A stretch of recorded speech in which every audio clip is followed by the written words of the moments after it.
Ustazah akan membincangkan, saya nak tanya sebenarnya apakah bagaimana kita memahami arti maaf ataupun maaf tu.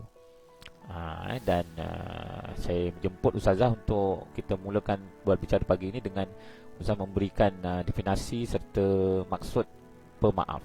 Silakan Ustazah. Okay. Bismillahirrahmanirrahim. Terima kasih Ustaz Razak atas jemputan dan juga sesi kita pada hari ini. InsyaAllah maaf kan, sebenarnya bila kita bercerita tentang maaf ni, dia sesuatu yang sinonim lah sebagaimana yang Ustaz sebutkan tadi. Maaf ni adalah satu kata-kata yang kita ucapkan semasa kita menyambut hari raya. Even dalam bulan puasa pun kita ada selalu berdoa yang Ustaz sebut tadi kan, Allahumma innaka afun karim tuhibbul afwa fa'fu anni. Itu pun doa yang kita panjatkan kepada Allah SWT kan semasa kita dalam bulan Ramadan.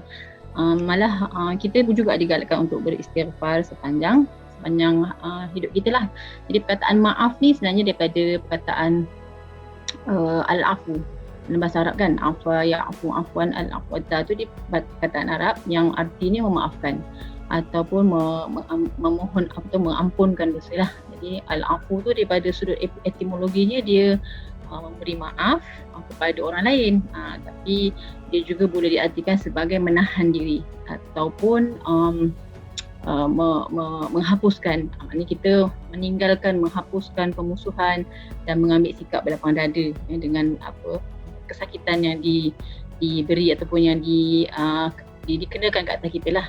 Ataupun boleh juga kalau ada setengah kata maksud dia berlebihan.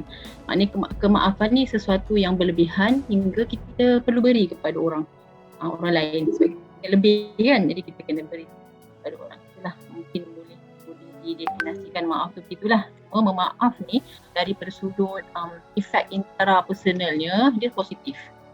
Positif tu apa? Positif tu maksudnya positif kepada orang yang memaafkan.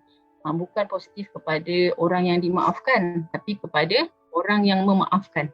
Maknanya memaafkan tu fenomena yang kompleks, yang mana dia menghubungkan emosi, pemikiran, tingkah laku, sehingga judgement atau penghakiman negatif kita terhadap orang lain ataupun yang disakiti dapat dikurangkan, ataupun terhadap orang yang menyakiti kita dapat dikurangkan.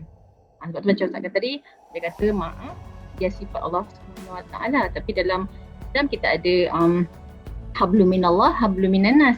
Bila kita mohon maaf atau mohon ampun daripada Allah SWT, Allah mengampunkan dosa kita.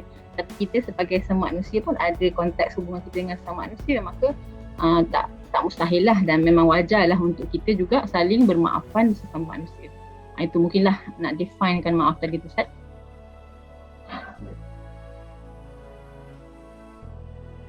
Alhamdulillah, Ustazah telah memberikan sedikit makna tentang maaf tu lah.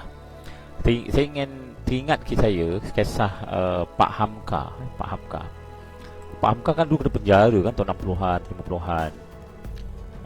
Yang menjarakan dia adalah ada 3 tokoh lah. Salah satu daripadanya ialah Pak Soekarno lah kan.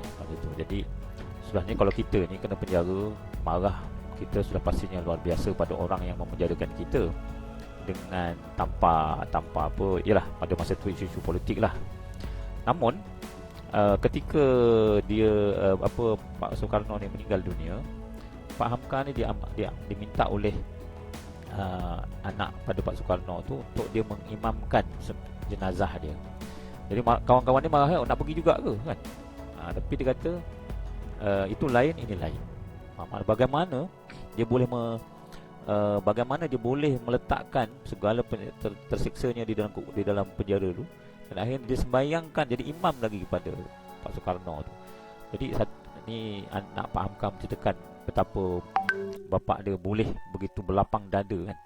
Saya rasa kalau dalam Nusantara ni itu perkara yang agak besar. So macam mana agaknya Ustazah kita nak memupuk semangat kita ni supaya kita berjiwa besar, macam mana kita nak jadi untuk mudah memaafkan, dan mungkin Ustazah boleh bagi beberapa pandangan Ustazah dalam konteks kita, macam mana kita nak melatih diri kita untuk menjadi seorang pemaaf ni. Boleh Ustazah? Silakan. Okay. Tadi sebenarnya tak stable Ustaz connection tu. Saya tak berapa dengar soalan tu, tapi saya agak je lah. Dia putus, hilang. Okay. Tak apa. Mungkin boleh Macam mana nak jadi soalannya apa ya? pemaaf? Macam nak jadi pemaaf. Macam mana nak jadi pemaaf? Nak jadi pemaaf tu mana ya? Boleh ke kita maaf? Menjadi orang yang pemaaf ni bukan sesuatu yang mudah lah sebenarnya. Dia boleh ada, nak jadi pemaaf ni dia mesti bukanlah perkataan tu mesti, sebelum tu kita kena faham dulu tentang salah faham tentang memaafkan ni. Sebab sebelum kita memaafkan kezaliman orang terhadap kita, sebelum memaafkan orang lain, kita kena faham dulu tentang hakikat maaf tadi tu lah. Maksudnya ada orang, hakikat maaf tu maksudnya maaf tu apa sebenarnya kan. Jadi ada tadi Ustaz kata kan, ada orang kata maaf, ada ke Ustaz sebut tadi, maaf tu maksudnya kita sampai tahap tak boleh lupa, ada ke? Maksudnya pun kan ada yang maaf tu, maknanya hakikat maaf tu macam mana? Maaf tu maksudnya kita maafkan, lepas tu apa? Maaf lupa, maaf tak lupa, ataupun lupa dan maaf, tak lupa dan tak maaf. Jadi ada banyak perspektif lah, ataupun ada banyak bentuk kemaafan yang kadang-kadang kita kita rasa macam sukar untuk kita memaafkan kerana kita tak faham daripada sudut kemaafan daripada perspektif kita ada salah faham tentang maafkan itu. Jadi ada setengah orang ataupun kebanyakan kita merasakan yang memaafkan tu adalah tanda kita lemah. Maksud lemah ni seolah macam bila kita maafkan orang yang menzalimi kita, dia adalah kita hilang kekuatan. Maknanya kita dah beri kuasa yang kita ada ni untuk memarahi dia tu, ataupun untuk membalas kezaliman tadi, dan memberi kuasa orang itu untuk menang, menang atau menguasai kita kan. Jadi contohnya sebagai contoh sifat marah lah, A memarahi B, B ada dua option, sama ada marah kembali ataupun berdiam diri. Berdiam diri daripada memarahi A. Jadi antara dua option tadi, mana satukah option yang lebih sukar untuk direalisasikan? Jadi pilihannya A atau B. So kita manusia biasa kalau A tu senang lah, orang marah kita marah kembali tu mudah kan. Dia tidak banyak berfikir, tak perlu banyak proses lah. Dia macam kenapa nak marah balik? Logiknya kalau dia marah saya marah balik. Jadi itu adalah proses yang ataupun sesuatu yang biasa. Yang luar biasa bila orang marah atau menyakiti kita maafkan. So proses maaf itu adalah satu proses kekuatan dalaman yang sangat perlu ataupun sangat sukar untuk menghalang pemikiran logik kita. Logiknya kalau orang marah kita marah balik, orang buat baik kita balas baik. Tapi bila kita keluar daripada logik, maknanya kita orang marah, kita berdiam diri. So itu satu kekuatan dalaman yang diperlukan untuk orang yang memaafkan. Jadi melawan logik itu sesuatu yang sukar. Jadi bila sukar, pasti ada ganjaran yang besar ataupun ada kebaikan di sebalik kesukaran yang kita lalui bila kita berdiam diri menahan daripada marah tadi. Dan mungkin juga salah faham yang kedua, memaafkan ni adalah kita terima luka ataupun penderitaan lah. Maknanya bila kita maaf, maksudnya kita jadi luka lah, sakit lah kan hati kita.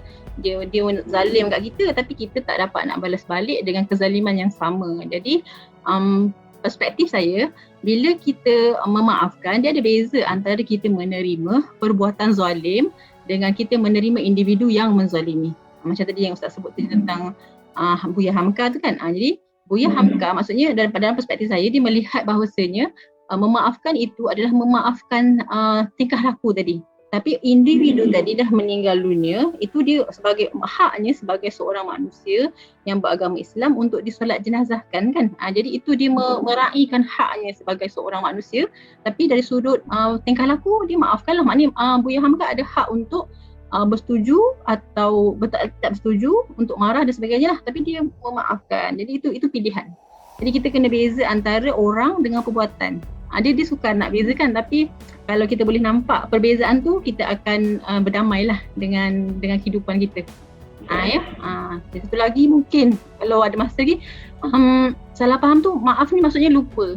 Bila kita maafkan, kita lupakan. Selalu kan orang kata tadi saya sebutkan, maafkan maksudnya melupakan.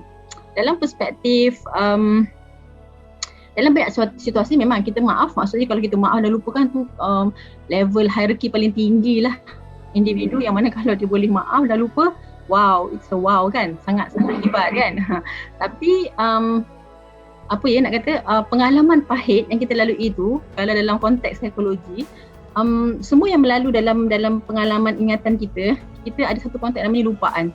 Manusia ni dia tidak akan melupakan dengan sengaja. Maksudnya apa juga pengalaman kita itu adalah part of our life. Dia ada sebahagian daripada diri kita, dan sama ada dia ada banyak layer dalam ingatan. Dia ada ingatan jangka pendek, ingatan sementara, jangka pendek, jangka panjang. So kadang-kadang kita ingat kita lupa, tapi sebenarnya dia repress ataupun ditekan duduk di dalam ingatan panjang, jangka panjang. Jadi maknanya dia ada di situ, tapi dia ataupun ada dia ingatan sedar, bawah sedar, tidak sedar. Jadi ingatan tu dia duduk di bawah. Pada masa kalau dia ada trigger, dia akan keluar balik. So kita kata rasa dah maafkan tapi tak lupa. Memang hakikatnya kita tak lupa apa yang kita lalui. Cuma kita pengalaman tu adalah menjadi diri kita lah. Dia sejarah kan dalam hidup kita. Pengalaman sakit tu, menyakiti, disakiti tu pengalaman kita. Jadi kita tak mungkin boleh delete pengalaman kita, kecuali kita amnesia. Kan yang macam sakit lah, maknanya sakit psikologi lah, memang kita lupa, trauma, jadi kita lupalah mungkin. Tapi kalau normal tak ada. Jadi apa yang berlaku adalah kita kena ada satu keadaan di mana kita kena belajar untuk menghilangkan emosi negatif. Tapi pengalaman tu tetap ada supaya kita boleh belajar daripadanya. Tapi emosi tu lah yang kita kena hilangkan, sebab yang menyakitkan kita adalah emosi tu. Rasa marah, rasa tertekan, rendah diri, rasa dibenci, rasa dizalimi, tidak dihakimi dengan adil. Itulah rasa-rasa tu yang kita kena buang daripada diri kita supaya kita boleh memaafkan. Tapi pengalaman tu kalau mengikut saya, dia adalah kita. Kita tak boleh tolak. Benda tu dah jadi qada dan qadar Allah Subhanahu Wa Taala. Wallahu a'lam.